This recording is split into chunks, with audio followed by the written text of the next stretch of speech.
Welcome to another episode of Whitetail Rendezvous, coming to you 6 days a week as we interview whitetail experts and hear their traditions and personal stories of the hunt. Learn more about the latest gear, discover proven tips, and the latest strategies so you can make your next hunt a success. Now, here's your host, Bruce Hutchin.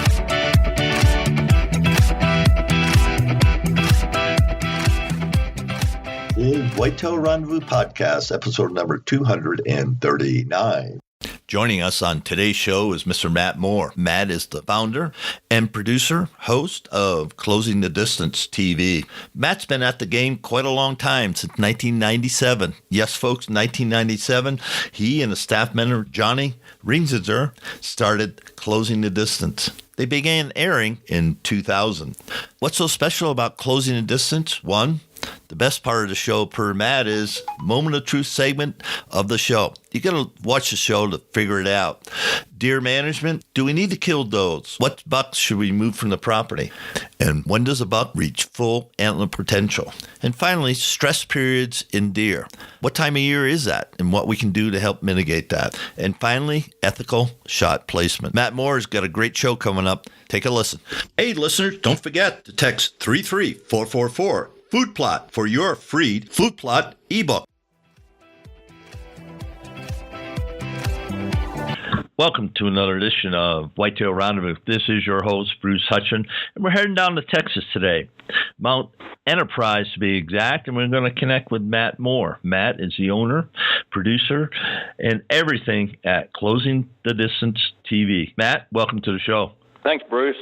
Everything's good down here in Texas.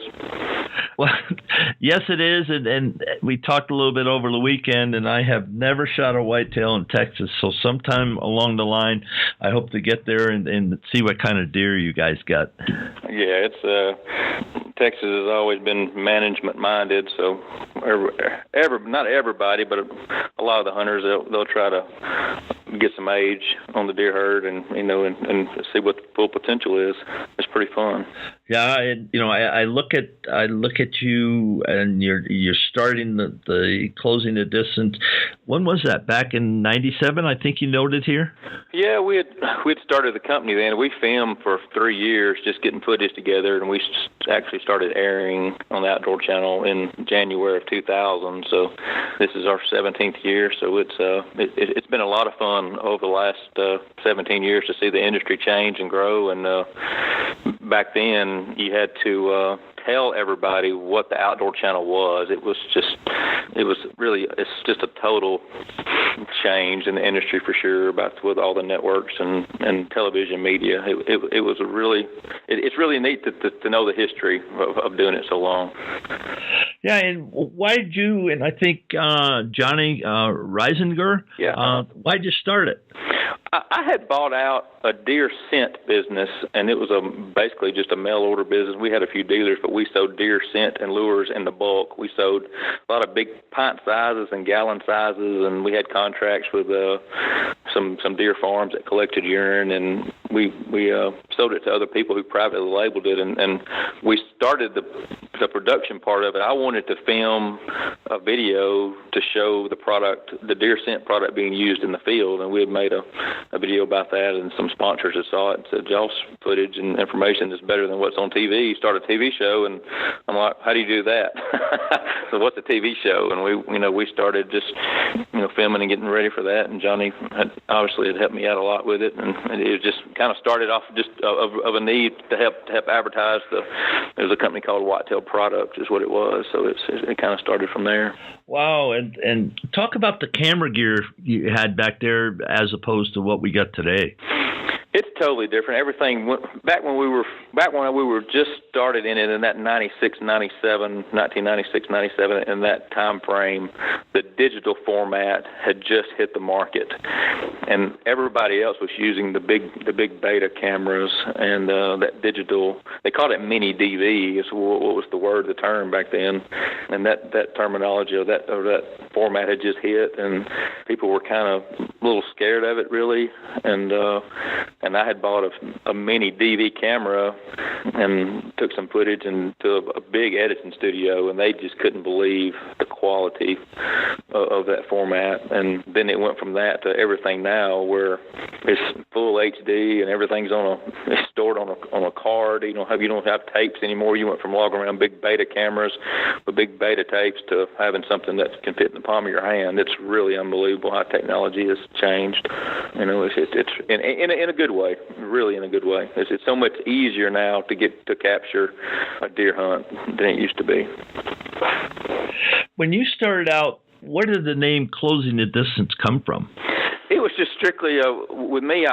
Everything we do is bow hunting. Everything's archery, and I want to get a deer in that 15, 16, 17 yard range. I want to be able to see his eyeballs when I take a shot at him. That's just kind of what we did. We just want to close the distance, all the tips and tactics and information hunting to do that, and that's kind of what our mindset has been with me and all the staff guys. Now, is it still the same today? Oh, absolutely.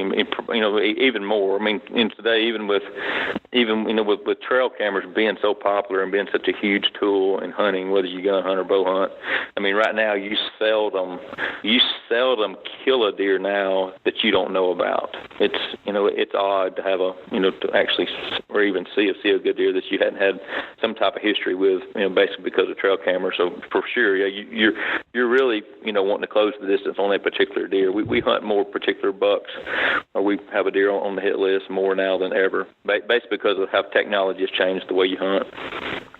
Now, help me understand, the type of hunting you do. Are you tree stand? Are you in ground blinds or box blinds off the ground? It's some of all, depending on where you're at. I want to be in a tree regardless. I want to be up and have your hunter safety system vest on, a lifeline, and experience nature in a tree. But there's so many places, even in Texas, to where even if you hunt the South Texas or West Texas, there's not timber to do that. So you're either in. We have a great sponsor called Citadel, and it's an awesome blind that you can gun hunt or bow hunt out of. That's perfect. It gets you elevated, you can see, or the ground blind. That industry has changed the way bow hunters kill deer because they're portable, and it's such a great product. A ground blind, hunting that style. But we do everything. If it doesn't matter if I'm in a tree or in a ground. The end result, we're wanting to close the distance on a big deer. Whatever we have to use, that's what we're going to use. Now, when you say close the distance, earlier you said 10 to 12 yards. Is your maximum yardage 20 yards? I want a deer close. With whitetails, they're so cagey and athletic here in Texas. I'm accurate with my bow as far as you want to shoot, but you can't shoot at an animal, especially here in Texas. If you get past 25, 26 yards, by the time the arrow gets there, the deer's not going to be there. He's going to move, and you risk wounding one or making a bad shot. So, you in Texas, for sure, you want them in that 17, 18, 19 yard. You got to have them inside that perimeter, really, to make those perfect shots, because they're so much different than the northern deer. The northern deer are just a little bit more docile. I'm not saying the northern deer don't move, but you can take a little bit further shot. Your effective range in north compared to the south, you may be at 30 and 35 yards up north, because we're in Texas. If you're past 25 yards, buddy, just good luck. They're moving. Yeah. Because do they jump the string, or there's so much brush and cover on them? Oh, or no, help me understand. The terminology jumping the string, it's they're reacting to the noise, and the first thing they do is that they're going to drop their front legs. They're dropping their legs to get ready to run, and as the time that arrow is getting there is when they're dropping, and they're just that nature, that just the habit of a white-tailed deer to lower their legs to get out of there. And then the northern deer is just, most of the time, it's just right the opposite. Their first reaction is they're just going to turn their head and look and see what the noise is, and then by that time the arrow has hit them. So it's the northern whitetails are, for the most part, or you don't have that issue that you do here in the South. And I say the South, you from Texas, Louisiana, even all the southern states, the deer are really athletic compared to the northern deer. Now, what kind of bodies do the deer have on them as far as size? Well, Texas is such a huge demographic as far as the deer range. Here in East Texas, a mature 5 or 6 year old buck, deer in the rut, he'll weigh 180, 190, 100. That's live weight. And you can get down into South Texas, you'll have a 6 or 7 year old deer that's mature in the rut. It's pretty common, for them to be in the low 200s, 210, 220s maybe. But you get up north, in the farm country, you'll have a 6 or 7 year old deer in the rut to where he's 290, 300. So it's a good 70 to 80 pound swing, which is a lot, for sure. Well, yeah. Now, one thing you said in the things that you want to cover is Moment of Truth segment on your TV show. So Let's explain to the listeners what that's all about. Yeah, it's the listeners who have watched Closing the Distance, you'll know, but the Moment of Truth, there's a preacher friend of mine. He pastors a church in Florida. His name is Brother Mark, and he does a really short and simple Moment of Truth segment where he gives you a testimonial. He'll give you some words of encouragement. He'll give you just a mini sermon, a mini devotional, something that relates to what happened on the TV show today. And he just tries to to get you to understand how much God loves you. And it is a quick and simple.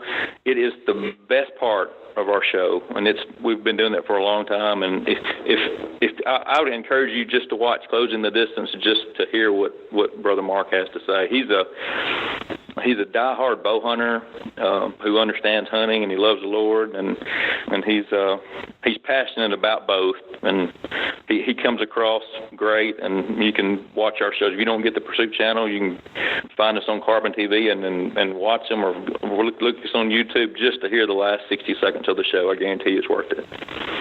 Hey, since you brought up how to find you, let's just go down the list and your URL, your website, and everything else. Yeah, we're real easy. It's closingthedistance.com, and the same way with our YouTube address. Just looking us on Closing the Distance. Instagram is the same. Facebook is the same. Just Closing the Distance. And we're on. I guess the main thing, we air on the Pursuit channel, which started here for the first week of the third quarter. We're 3 times a week. We're on Tuesday nights at 11 Eastern, and it's our prime time. We're on Friday afternoons at 4 and Tuesday afternoons at 2. And if you don't get Pursuit, which is on Dish and DirecTV, you can catch us on Carbon TV. It's just on Carbon TV. It's online. You can watch the shows all the time. If there's an episode you want to see, you can grab it and pull them off of YouTube. We're pretty easy to find. Well, thanks for that. Now on Twitter, are you Closing the Distance also? Yes, we are. Great. And thanks for that. Now, when we talk about deer management, let's just dive into that a little bit and talk about how you manage your properties that you hunt. Yeah, it's no matter where you're at, it's a really simple rule if people just abide by it, and it's feed the deer. The deer have to have food during their stress periods for sure. Some people think they go to the store and buy a 50-pound sack of oats or wheat and some sack of fertilizer, and they plant a food plot for the fall, and they think they're feeding the deer, which is just, it's good, but that's not what it means. You need year-round nutrition, and every area in the deer woods, they have a stress period. In Texas, our major stress period is July and August, and sometimes even into September, because of the lack of rain. Sometimes we can't plant summer food plots or have summer crop fields unless you're under irrigation. To where in the Midwest, they'll have alfalfa fields or beans or whatever. They have food. That's not a stress period for the deer. Their stress period might be late winter. Our late winter stress period is we don't have much for winter. I mean, it's not cold and brutal, but you have to supplement feed during no matter where you're at. Find your stress periods, number one. And you have to let the deer get old. Feed them and let them grow old. Shooting these deer when they're 2 and 3 and 4 and even 5 years old is not the right thing to do if you want to grow big deer. I mean, it's simple science that a deer skeleton system, the growth plates don't even connect on a white-tailed deer till they're at least 6 years old. So he's not going to have his best-selling antlers until he's either 6 and even into 7. So many hunters they'll see a deer that's 2 years old or 3 years old because they'll think he's got short tines or something or narrow spread, and they're pulling the trigger, and they use the word management hunt or a cull hunt.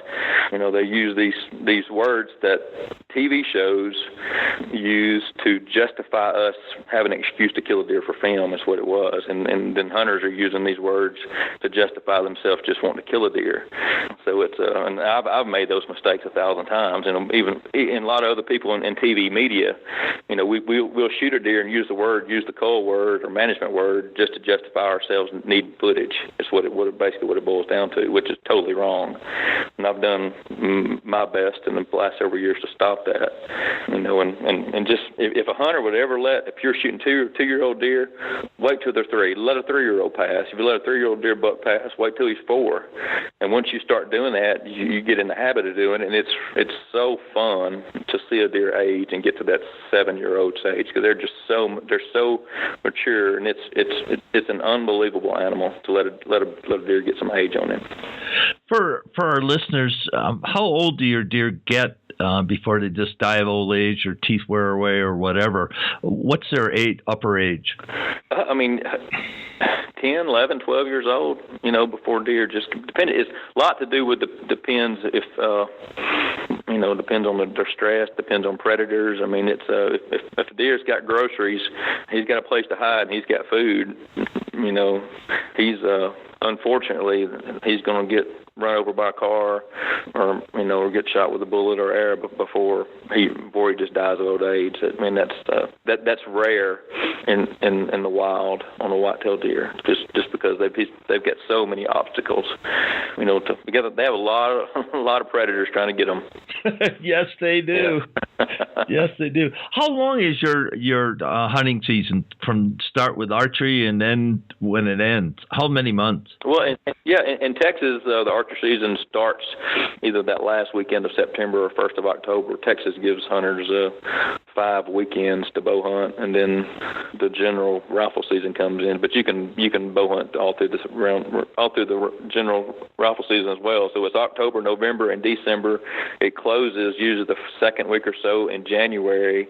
But with the state of Texas, if you're under level 3 permits or MOD level 3s, what that means is you're working through with a state biologist, and they are helping you issue you tags to hunt particular pieces of property. And that season, it goes on almost through the end of February. So they do that to give you more time to get your deer numbers, get the deer killed that you need on your management program. So, you 4 months, you have a long 4.5 month season. Wow. So it's pretty liberal, which is good. Now, your rut is in December, or is it earlier in November? Depending on what part of Texas. The eastern part of Texas where I live, it's the rut is really, really similar to that of the Midwest. You're that first and second week of November. But when you get down into South Texas, everything in South Texas is always a month behind. You're going to have the rut's a month behind, so that means your fawns are born later. When your fawns are born later, you've got fawns are being born here in South Texas. Even right now, here it is almost July. A lot of the fawns ain't even hit the ground yet, where everybody else, most of the fawns have already been born. So you've got deer down there that are born late. So that's why you have a lot of spike bucks and 4 points and 3 points. The deer are just younger. And hunters, they don't realize that about a whitetail, about them needing that age when they're. That's why you see so many young forkhorns and spikes. They're just babies that were born late. There's not a genetic problem per se. It's just they just got late birthdays by the time they start growing the rack. So, people. There's a lot of things about a deer people just don't take into consideration. Yeah, that's for sure. And I'm learning every single day, every single interview I have. I go, wow, I didn't know that. Hey, talk to us about. Go ahead. Go ahead. And then the main thing, a lot of hunters, if you're hunting in Texas, if you're hunting in Michigan or Pennsylvania or Florida or Georgia or wherever, so many hunters, because I get to hunt a lot of different places, a lot of hunters go on their ground. They're just with blinders on. They think what goes on their particular ground or wherever their deer lease is or wherever they hunt. They think that's what a whitetail does everywhere. If you really want to learn more about hunting and more about your deer, I challenge you to hunt somebody else's ground or book a hunt or go somewhere else at least one weekend of the year somewhere else. If you live, just go somewhere different, totally opposite of where you're at. And that's why I've learned so much, because I get to hunt different. What goes on in Texas is not what goes on in Ohio. What goes on in Kansas is not what goes on in Wisconsin. It's just different, and knowing all of these differences is what helps us, to understand more about a whitetail. I was going to say, it helps you close the distance. Absolutely, yeah. What about managing does? What's your stand on that? Well, the organizations out there did a really, really good job of advertising that the doe numbers are high. You have to kill a lot of does off your property. And some cases that's true, in some cases that's totally false. And it's so particular. I mean, even the ground where I live on, where our acres are here in Texas, our doe numbers are low because we have so many other people hunting around us. But you may go 5 miles or 6 miles south, and they may have too many deer. Or you may go in certain parts of Kansas where you need to kill does. You may go 100 miles north, and there's not any deer.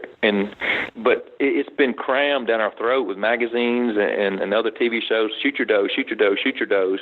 You don't necessarily have to. If you're sitting on a food plot and you're seeing 10 or 15 does every afternoon, yeah, shoot some. If you're not seeing deer, when you go out, you may see one doe and a couple fawns. You're not overpopulated. So don't don't get too quick on pulling the trigger if you're not seeing very many deer.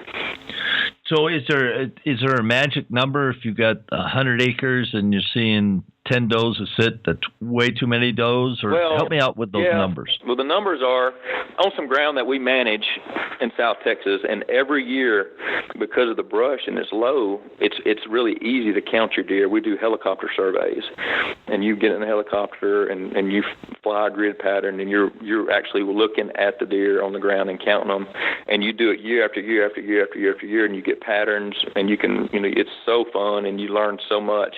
But on a lot of the ground in South Texas, if you're managed and you have supplement feed, the rule of thumb is you're wanting one deer to every 10 acres, and that's on a place that's managed. The places that are not managed, a lot of biologists want to tell you to have one deer to every 20 acres.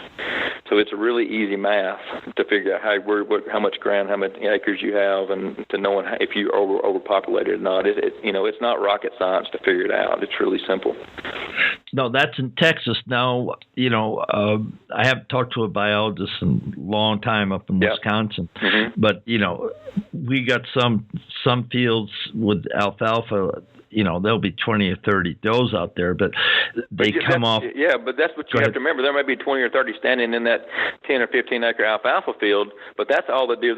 You may be pulling deer for 2 miles around. I don't know how many if there's 20 or 30 deer in every alfalfa field, and there's alfalfa fields stacked on top of each other. Yeah, you're overpopulated. I mean, that's what I'm saying. That's what I'm saying. Every area, if there's a hunter that's hunting that's around that area, and he's got so many deer there, and he's having to shoot 4 or 5 or 6 does a year, he can't complain or gripe at a hunter that's 10 miles away that's not seeing any deer, that's not shooting any does.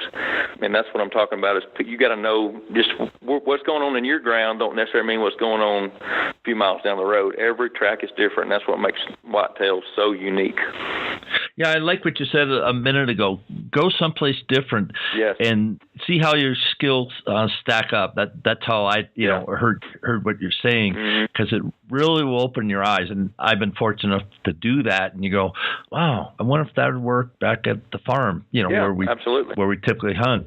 And it makes you a better hunter. There's no question about it. Yeah, absolutely. So let's switch gears and talk about treason and your relationship there and how that began. And let's unpack that for a little bit. Sure. The treason, they came on board with us as a sponsor this year. I've known about treason for a couple of years, and it's been several years ago when they first kind of launched some social media posts and stuff, and I saw their pattern. I didn't know anybody with treason. First time I ever saw it, I said, well, who is this? I mean, I really, really liked the pattern. It was like, this pattern will help me no matter where I hunt, because it doesn't give you that silhouette look. It blends everywhere. And I sent them an email off their website wanting to be a dealer. I wanted to sell some on my website, and next thing I know, they knew who I was from the email, and they called, and they started sending me product, and it just went from there. And it's a great company with great owners and people and staff, and they're awesome. I mean, if people are listening and they've never heard of the trees or never know anything about it, I mean, just Google it and check them out. You will, if you don't like their pattern, you don't like anybody's. Well said. I'm going to tell Tina Kane, who are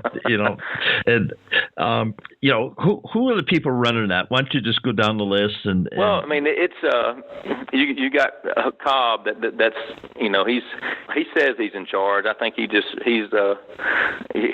you that, but you know who's in charge if you know everybody around. He's got so many people who love his company more than he does. That's kind of the way I've got it interpreted. I mean, you've got so in a good way. I mean, he's got a great team of people in place, and truly they love what he does more than he does, which is awesome. Yeah, the first person, Mike Pierce up in Michigan, I had him as a guest. Yeah, he's starting to talk about treason and this and that, and then I get on to Tina Kane, who helps out at the company. Then Matt Murphy got a hold of me and wanted us to chit chat because of the relationship that you have and that treason is coming on board with you. What's the importance of having a sponsor like that? Well, with us, you want a sponsor that it's obviously that has great products, but having people that believe in what you're trying to do and what you like, and it's more of it's not the product and the person, it's not their relationship. It's just strictly people. It's they believe in closing distance, and I believe in their brand, and that's to put it simple. Now, you mentioned that the pattern blends in no matter where you are. Let's talk about places you hunt and have hunted with trees and camo, and why your mindset is, it just blends in. It doesn't silhouette me. Yeah, I mean, treason is a pattern. I mean, there's a lot of great patterns out there that help you hide, but it's and some of the serious hunters that are listening, they'll understand what I say by this. It's a pattern. If you grab your camo jacket and you've got to walk in the store with it to get gasoline or to get groceries, you don't mind wearing their jacket. You don't mind wearing their product. And I'm not saying it's a fashion statement, but it just looks good and it works. It's appealing to the eye. It blends in the woods. I mean, there's nothing wrong. I mean, there's nothing wrong with it on any aspect. And what's even better than that, the products, the new patterns that they've got, that they're showing me that's going to be out on the market soon. I mean, it's unlimited. It's so cool. Yeah, and I can't wait to put it to work on my sheep hunt in August. And I tried to get some of their new stuff, and I didn't have any luck doing that. Yeah. That's kind of humorous. Now let's talk about you're in a tree stand. So why does treason help you just blend in or disappear? Well, they have that hardwoods pattern, that late season pattern, and if you're leaned up against a tree, I mean, you look like the tree and the leaves and the limbs, and with a deer, I mean, if a deer's looking up, a deer doesn't need to see a big dark blob. I mean, you've got to have multiple colors, those multiple hues, and just the different patterns that just helps you. It needs to give you an extra 3 or 4 or 5 seconds to help blend you when you pull your bow back, or especially with us with a camera person in the tree. I mean, it's just anything that gives you those extra seconds. It's why I like it. And extra seconds count with whitetails, folks. Everybody knows that. And if you get made by a buck or doe, and they're looking right at you, you can't move, you can't blink. Yeah. I recommend not looking them in the eyes. Look away, look at their butt or the ground or something. And well, you got to, because if you fixate on their eyes, my 2 cents, IMO, in my opinion, predators most time I close my eyes. Do you? Yeah, I just shut my eyes. Because I know they're looking at my eyeballs. I just have to shut them. I close them a lot and just try to peek out, because the whites of your eyes, because they're I don't know what their magnifications are on the whitetails on there, but there's got to be 5 or 6 power probably compared to us. But they, that's why you need every everything that you can to close the distance, and that pattern definitely helps. Let's end up the show about shot placement and the ethical hunter. Well, shot placement is it's always been a big deal for me. We have a video called Shot Placement 101 that we have sold thousands and thousands and thousands of copies. We have so many hunter educational programs that use that video, in their program. It's a DVD right now because of our sponsorships that we send to people for free, and it's you pay the shipping and we'll send you the DVD, and it's for footage that, because I've looked at thousands of shots, on that while I'm editing, and I've seen so many of them, and I understand shot placement. Not because I know more about you or a listener, it's because I've edited so many hunts, and I know the deer's angle when arrows hit. I mean, I just know it because I've done it for so long, and it's just passionate to me. That's why we made the video, is to educate hunters, especially bow hunters, about when to take shots, where to aim, why do you aim where you do. And we could have an hour conversation, a whole another radio podcast on that subject. I invite people who hadn't seen the DVD, just get online and order it. It's a great product.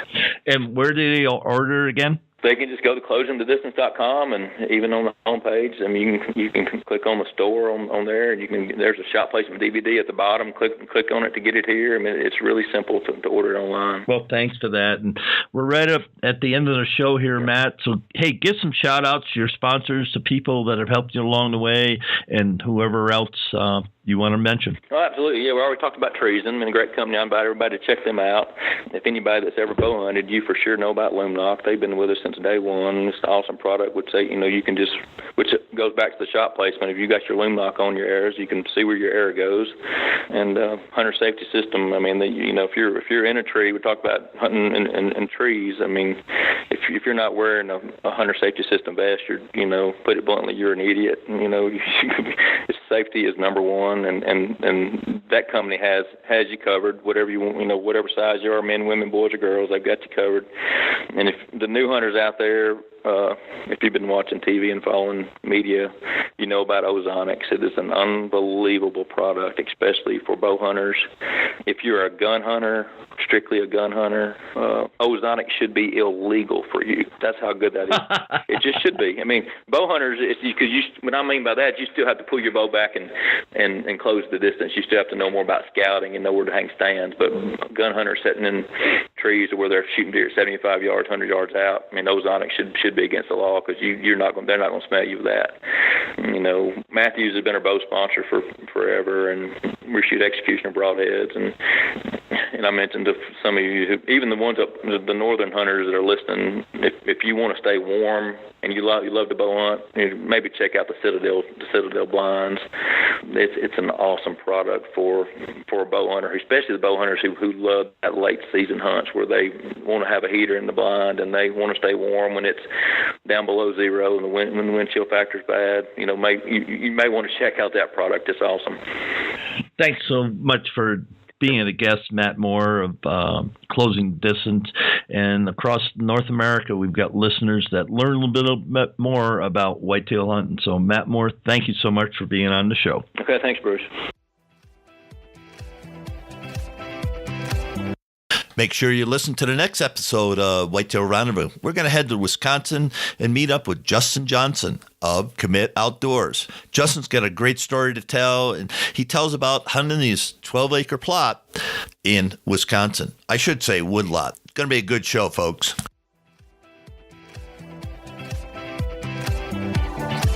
Hey folks, I hope you understand the importance of wearing proper hearing protection every time you fire a round. One shot can damage your hearing forever. Whether at the range or in the field, ESP is my hearing protection of choice. The custom fit allows all-day comfort, while the technology within the device allows you to hear normal sounds like the rustle of leaves, the bugle of an elk, or the snort wheeze of a buck. Check them out at www.espamerica.com or call Jack Homa directly at 303-659-8844.